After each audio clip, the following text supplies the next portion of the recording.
to Northwest City Politics in the Know with Juanita. We're glad that you're joining us again this week. It's been a little while since we've had regular shows, so we're glad that you're joining us.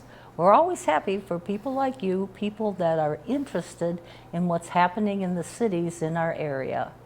If you haven't watched us before, every week we'll have somebody on from one of the 9 cities in CCX's viewing area to kind of update us on what's happening in the city. What's the city council doing? What have they recently done? Maybe there's some future things they're looking at to keep you up to date on what's happening. And then we do encourage you, if you're from Osseo tonight, to be sure to contact Mayor Duane Poppe, who's our guest, and take down his email and phone number about it. So we're very happy to have you joining us again. It's been a little while, so we definitely need an update on Osseo. Well, thank you for having me back. I appreciate it. And I'll let you introduce yourself to the wider audience out there. Well, I'm Duane Poppe, the mayor of the city of Osseo. I'm finishing my 4th term as the mayor, so it's been 8 years. Ah, right. 3 years prior to that as council. So you've it's been got 11 experience. years in city government, yes. So, but yes, and then up for re-election this fall. Ah. So we'll see if we'll A busy have fall. me back. Yes, A have me busy back. fall. But I thought we'll start out with, what has Osseo been doing in regards to the COVID-19 pandemic? What input does the city or the staff have out to people in the audience? Yeah, when it initially happened, we had all the staff work remotely. As we really tried to understand what it is, what are the precautions, what can we do? So right. Safety of all the employees was number one. Oh, definitely. And from that point, obviously, Public Works was still working, but, socially distancing and, face masks and such like that. But now since we've brought everyone back, but with protective barriers and, face masks and kind of following all the CDC guidelines. But, they're kind of back in full force. We had set up kind of when it first hit, kind of the, when you're under, emergency order there. Right. Kind of activated the emergency response team. Of course. And from there we met, but that's really kind of the emergency response management team, if you will, which is department heads and myself and the city Right. administrator. It's really designed for a major issue that needs quick decisions, and we just kind of made the decision that there's really no decisions that need to be made quickly. So then we kind of just said, let's kind of morph this more to an advisory board, pushing all the, decisions back in the council where they should be. Right. Those are the makes people that sense. were elected, and, it's the non-elected people shouldn't be making those decisions. Yeah, and then when you start out with something that hasn't happened in 100 years, right? You have to work out what works best for it. Yep. Yeah, so we've kind of worked through that. And again, like I said, the emergency management team is more of an advisory board. We talk about things, bring forward some issues to the council, and obviously we discuss them at a council and make decisions. And then all of our cities by the federal government have received from money that they call CARES, Yep. C-A-R-E-S. I'm not Yep. sure what it all stands for, but I know it's money to the cities for the Yeah, and what, coronavirus. that was a formula, that was said, your city's this size, you should, get X amount of money. And then what we actually did with that is based on, we did an estimate of what really costs are above and beyond, for, extra protection, or, if somebody was sick, if they, got sick, then would be able to cover that, or overtime shifts or things like that if it were specifically related to the pandemic. And so we actually were able to calculate our costs and project some costs into there. And then what we actually did was then through the EDA, then we set up a grant program for the businesses in Osseo. So if they filled out the application and showed that, again, they had some additional costs for their businesses during this time, and obviously loss of revenue as well. It's kind of a double whammy. So they were able to apply for grants up to $3,000. Oh, that should be a help, right? So yeah, so we've given, over 40 grants away to the businesses in town. We're north of $130,000 we've dealt out to the businesses to help them out. Oh, right, because you certainly don't want the businesses that you've taken time to attract to Osseo leave because of a situation that's above and beyond. Yep. So yeah, trying to help them out as best we can, and from a and the money has to be spent by a certain time, right? Yep. So trying to get it out, or otherwise, it all goes back. So. Right. So you might as well use it for anything that relates to the COVID. Yeah, any additional expenses or, Now, Osseo had been up till now holding virtual meetings, and a lot of people might not know what's a virtual meeting. I've never heard of that before. Yeah. So I thought you could explain Osseo's virtual meetings. We're still serve virtual meetings still now. Okay. I mean, even now, and basically everyone's sitting at home and jumping on their computer and basically having our meeting, and being able to have people, pull up their screens to be able to show presentations and things as if, you're in the council chambers and they're pulling them up on the screen. But I mean, it's interesting running a virtual meeting, because, just the protocols and things. Oh, it's right. easier for people just to kind of start talking or jump over people because they don't hear somebody's talking. And, so it's taking a little adjustment, but, we're still, there. You still got to get stuff done. You still got to keep moving the issues of the city forward. Oh, definitely. And, so, people have adapted and, have done very well with them. So anybody, can still view them online as always, and then they're broadcast. Yeah, residents can still see what's going on. Yep. They just see it in little boxes, right? Exactly. But it is a way to keep people involved and let them know what's actually happening without all your meetings being only in like a minutes form. Yeah. They can see the real meeting. Yep. And can you explain where they need to go on the website, or how they can gain access to the meeting if they haven't tried it before? Yeah, if you just go to Discover Osseo and you go to Council, there's a little tab, go to Council, and then it's Meetings and Agenda on there, and you click on that, and then it lists all the meetings, and it says, do you want to watch live, or all the old meetings, for a certain period of time are there, so they can go back and watch them, and then once they're stored online, then if there's a specific agenda item that they want to see, they can click on that and fast forwards to so if somebody's following some particular issue in your city, it actually makes it easier for them to follow it and find where it is and see what happened. Or sometimes you just can't control the length of some meetings. That's true. Yeah, there's always some variance amongst people with how much they want to add to a subject, or part of the process. I think. Yep. And also, I thought we should mention people, because it might be in the same place or a different spot, is that your agendas and the packets that go along with your agenda are always on your city website, right? Yeah, but agendas and packets always come out on Thursday afternoon. Okay. For the meetings then on Monday.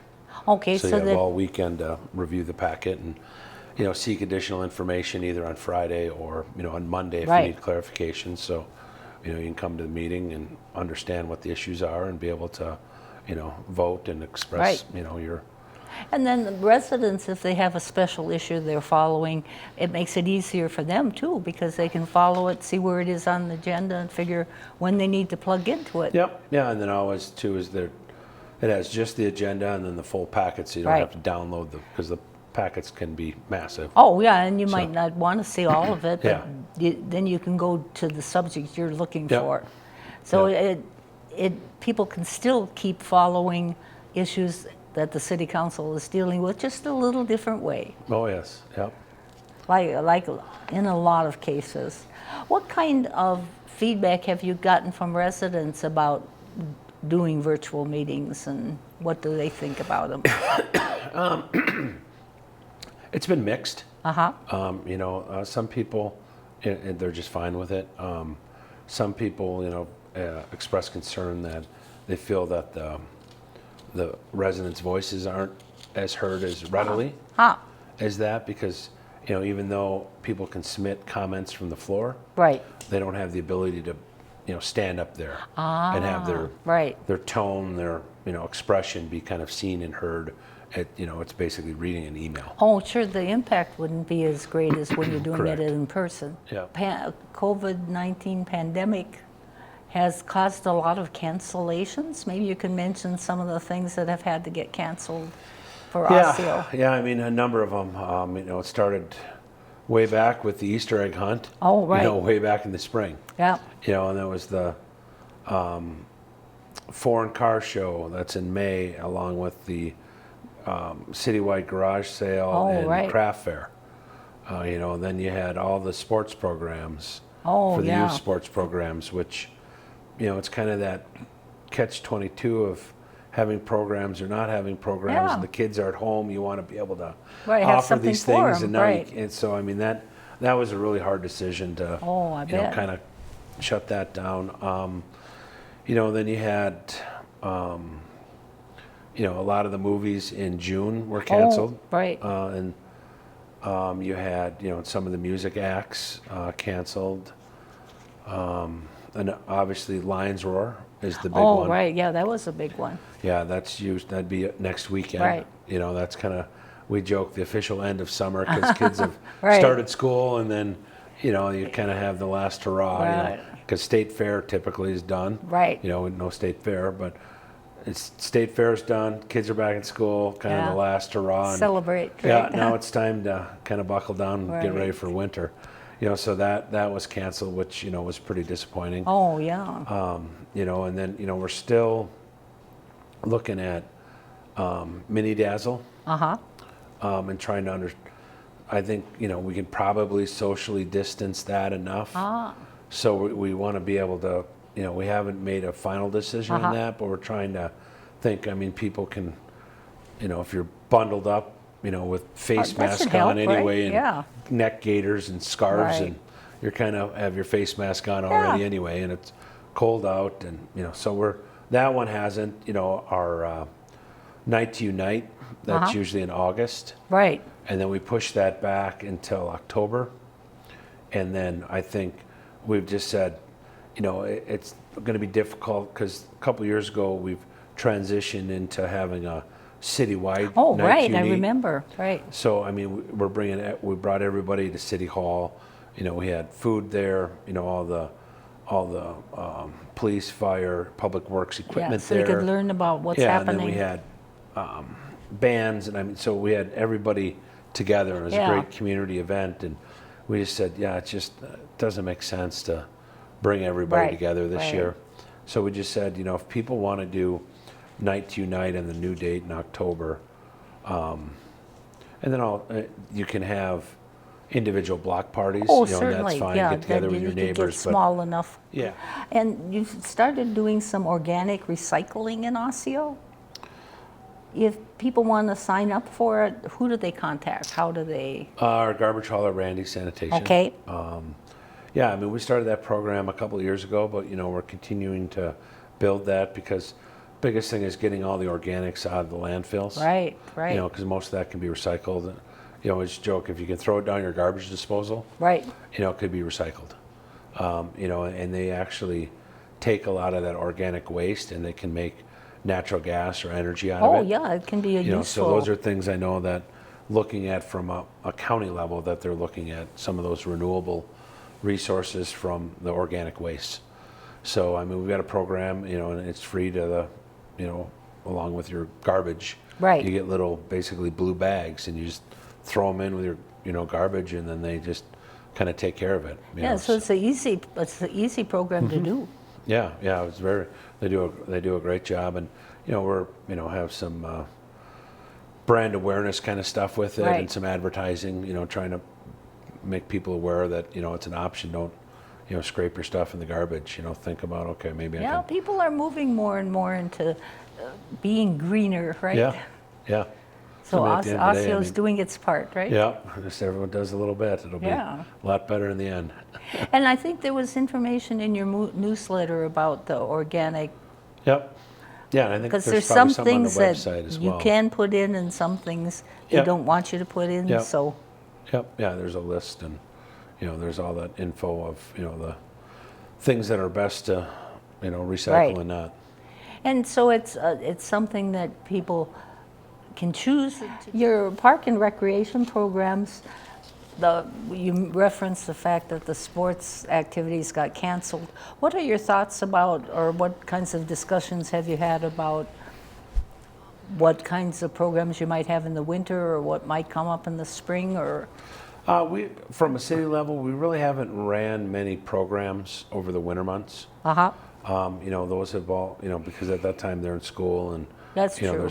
There's school hockey and basketball, and so mainly it's the spring and summer thing. Yeah, be able to get the community kids playing together again. Right. And it was really sad. I mean, we had a grant from the Twins grant, and that helped us buy some equipment and redo the baseball field at Sipes Park. Oh yeah. And we've gotten, and it was still used a little bit because there was still some Osseo Maple Grove Athletic Association baseball games, and we get constant, praise for the quality of the field and the improvements we did. So it's kind of sad not to have a full season on it, after doing all those upgrades, and there's still, some additional upgrades to come. But yeah, I mean, it was, for us, most of those programs have, summer, so when the kids are home, they can jump on their bikes, go down to the park, and you're playing with your neighbors, and again, that just builds sense of community. And definitely. Everybody kind of know, and then your neighbors, and their neighbors' neighbors know each other, and then you start, at the end of the day, you're looking out for each other, and much better for the city. Yeah. Yep. So it's too bad when circumstances like we're in now demand that you can't have that many people together. Yeah, and I mean, you look back, and it's kind of like, could you put them together? Maybe, maybe not. But I mean, at that time, signups were in March and April. Oh, right in the middle. Yeah, right in the middle of it. And everybody didn't know. Now that we know a little bit more, could you social distance? Can you, do some things? That would have probably helped. And probably pulled them off. Would the numbers been there? I don't know. Maybe, maybe not. Yeah. Probably just wanted to get the kids out of the house. Maybe they were going to. Right. Yeah. So we, so I think going in, that's, as we talked in the budget earlier. Okay, let's not be so drastic. There's probably ways we can do this, and let's try to think about how much revenue are we really going to get. If we reduce size by a little bit and spread it out, or do some different programs, or maybe two of the same, or I don't know. Well, so like I said, let's just kind of take some time here to figure it out. And you've got from now through next spring, right? Before you have to put something forward. But people can certainly contact you about that kind of issue too, right? Oh yeah. Get their 2 cents worth in. Oh yeah. Whether they think it's a good idea or not. We'd like to always hear additional input on that, and kind of see where people are at. Now, your parks are still open, but what kinds of activities are okay to do, and what ones don't they want you to do? I mean, at the end of the day, it's all about social distancing. Face coverings. Obviously we have Boer Boom Park with the band shell there. We've got, we were, no weddings or anything, and now, I think somebody was booking a wedding. So I mean, that's a great place for that. And then the community center, be able to have their reception there. And again, how many people per table, and it's just that would work. Trying to figure out that. So that was always a nice setting for that. Sipes Park, obviously, with the baseball fields, and there's basketball court there. You got tennis court. We put in pickleball equipment a few years ago. That's a more popular game now. Yeah, if people want to go play pickleball, they can go do that as well on those courts. And then there's some playground equipment as well there. So I mean, there's a variety of things down at Sipes Park. And that's one of the things that were acceptable when you were social distancing to do things outside. Yeah, and then obviously bring your hand sanitizer, and Yep. Sanitize up when you're done, and Yep. you know, so do all the things that they've been telling us for exactly. what, since February, March. Yeah, exactly. Yeah. A big change. Yeah. Now you have a Park and Recreation Committee. Maybe you can talk a little bit about that, because that's one of the committees that you have that people can apply to be on and volunteer time in dealing with your parks and recreation area. That was a committee that we set up a few years ago now. Again, trying to get more resident involvement in cities and bringing forward, you know, youth sports programs, you know, some of the senior stuff, and you know, just parks in general. Be able to, you know, kind of monitor that and just bring forward issues. You know, again, trying to get more voices of people that want to be involved in those type of activities. You know, so I mean, it's been great. They brought a lot of things forward that, you know, we've acted on. I mean, you know, the number one was, you know, the youth sports programs in the summer. Yeah. You know, they really came forward with a good plan, and I mean, we were able to execute it. You know, obviously a couple of years ago, but you know, but yeah. So and then, but yeah, I mean, it's, you know, just good information, and I mean, if you care about parks and recreation, that's a good place to spend some time. Yeah, because I've got that committee meets on the first Tuesday of February, April, June, October, and December. So it's not a huge amount of time, but it needs people that are interested in that area. Correct. Yeah, and then obviously, you know, we'll have, you know, after the elections, we're getting, you know, towards the end of the year, January, you'll have all new committee and you know, appointments. So this is a good time to kind of look into it. People can certainly look at the minutes on your website for that committee, or actually go visit it if it's something that they're interested, think they might be interested in, because every city needs volunteers. Oh, yes. Now, what are the other commissions that you have? The Park and Rec is one, but there are other commissions. We have Planning Commission. Okay. And what do they do? You know, a lot of that is just the technical, you know, blocking and tackling of zoning code issues, and, you know, and kind of initial building things come through there to make sure they meet the design standards. Oh, and, right. know, and you know, from there, then the landscape plans and all that stuff, the kind of really nuts and bolts of. So it ends up looking good. Yeah, and then obviously, you know, and then if there's other zoning issues we need to look at, you know, they can discuss them, and then from there they make a recommendation to the council. So I mean, that's another committee. I mean, if you like to be involved, know what's coming in the city, you know, enjoy, you know, really technical aspects of things, that'd be a good place to spend some time. Definitely. And again, I mean, you know, they get meetings scheduled every month, but you know, if there's no agenda item or nothing to be acted on, they just don't meet to meet. So then they and that committee actually gathers information for the city council to use in making decisions, right? And then from that, they come forward and say, you know, this conditional use permit, when are these these stipulations, you know, we've discussed all those, and for us too at a council level, you're able then to watch those meetings, and then see some of the interaction and the discussion. So once it comes to us, then you don't have to have that same interactions, discussions, because the questions have been answered if you do your homework. So got the backup information you need to make a decision. So so we have the Planning Commission, obviously EDA. You know, because we talked about that's one that people get appointed to. It's a business and a resident. Heritage Preservation. You know, that meets occasionally, kind of almost as needed. Because how long has Osseo been a city? A long time. 1875. I remember it went way back. It was the last, or you know, kind of the first city out here, kind of the stop between Minneapolis and St. Cloud way back in the day. And it was because of the potato fields all in the area. That's how it really kind of became bustling, is because of the train station right in Osseo was where all the potatoes were loaded from all the fields in Brooklyn Park and Maple Grove and Osseo, and then because that was basically where Maple Grove is way back then, was then the start of the woods, the Maple Grove, you know, and this from Osseo going east, that was all prairie land, and you know, good, they tilled it up and made, you know, good for potatoes. So you've been around quite a while. I haven't been around that long. No, your city, yes, not you. Yes. That would be quite a marvel if you were here from 1875. Now, are there any other commissions? Have we?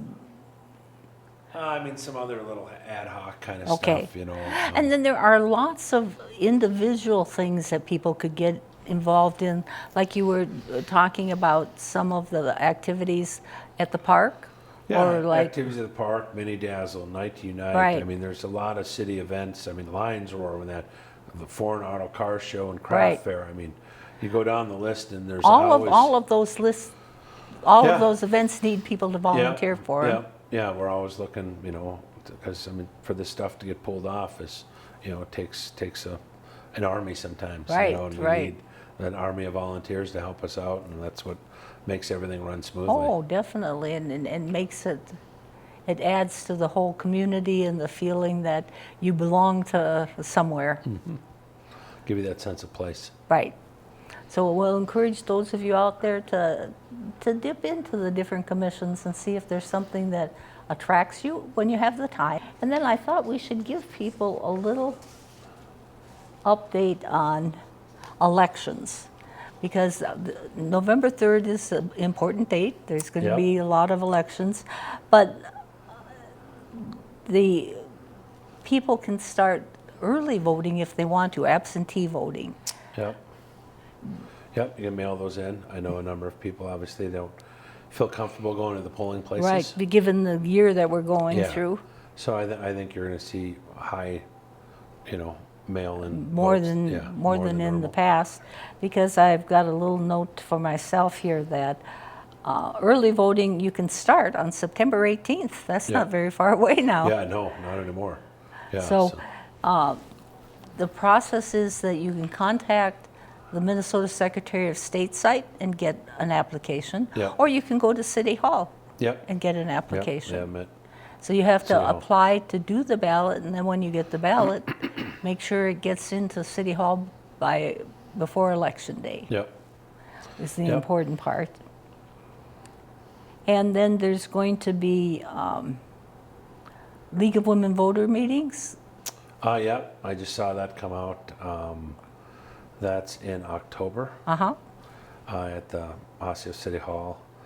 And I'm trying to figure out my schedule. I was supposed to be gone for work. I don't know if I'm still going to have to be gone or not. So I'm trying to figure that out. But yeah, I mean, they always do a great job. It's put on with the Twin West Chamber and the League of Minnesota League of Women's Voters as well this year. So you got a couple of great organizations. And so that's a good place for people to get information about who to vote for. Yeah, that's what I'm really hoping to be able to attend that this year.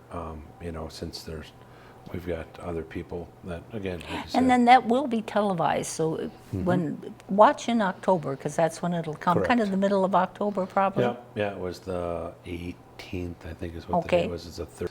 Yes, and I want to thank you for, I'm going to have to wave because we can't shake hands anymore, but thank you very much for coming and sharing your expertise and helping us figure out what's happening in Osseo. And we'll encourage those of you out there to tune in next week for part 2 of Osseo's Issues. We're going